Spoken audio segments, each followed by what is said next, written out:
पड़ेगा थर पड़ेगा थर पढ़ंदी सिंध पढ़ंदी सिंध पड़ेगा थर पड़ेगा थर।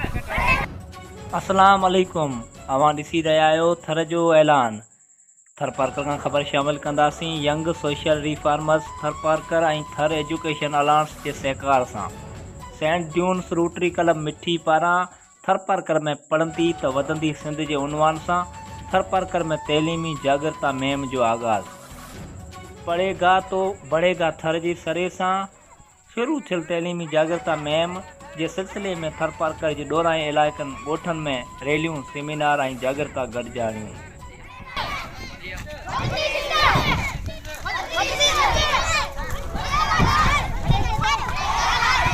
ख़बर मूजिब यंग सोशल रिफॉर्मर्स अॻुवाण ऐं सदर सेंट जून्स रोटरी क्लब मिठी इम्तियाज़ नूर कुंबर तइलीमी जागरता मुहिम जो आगाज़ कंदे चयो त तइलीम खां सवाइ तरक़ी नामुमकिन आहे। सुधरियल क़ौमूं ऐं मुआशिरा तइलीम जे करे ई अॻिते वधिया आहिनि।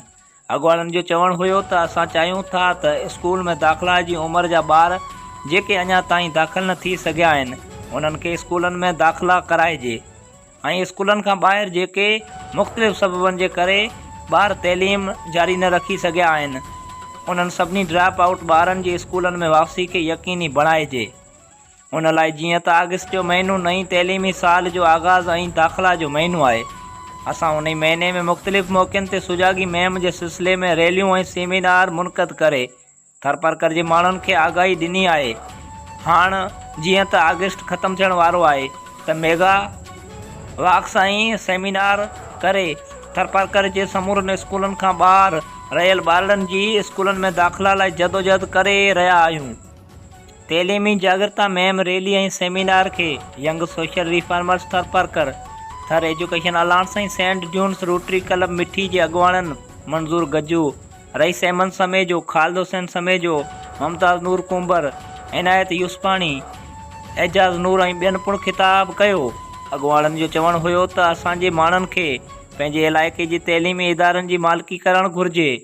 अकेले सिर सरकारी तोड़े गैर सरकारी इदारा कुझु नथा करे सघनि जेसीं इलाइक़ाई माण्हू इदारनि जी मालिकी न कंदा।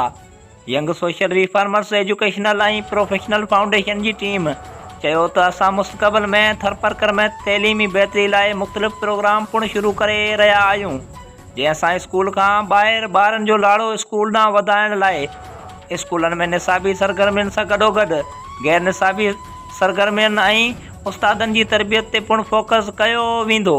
वधीक ख़बरनि ऐं अपडेट लाइ ॾिसंदा रहंदा थर जो ऐलान।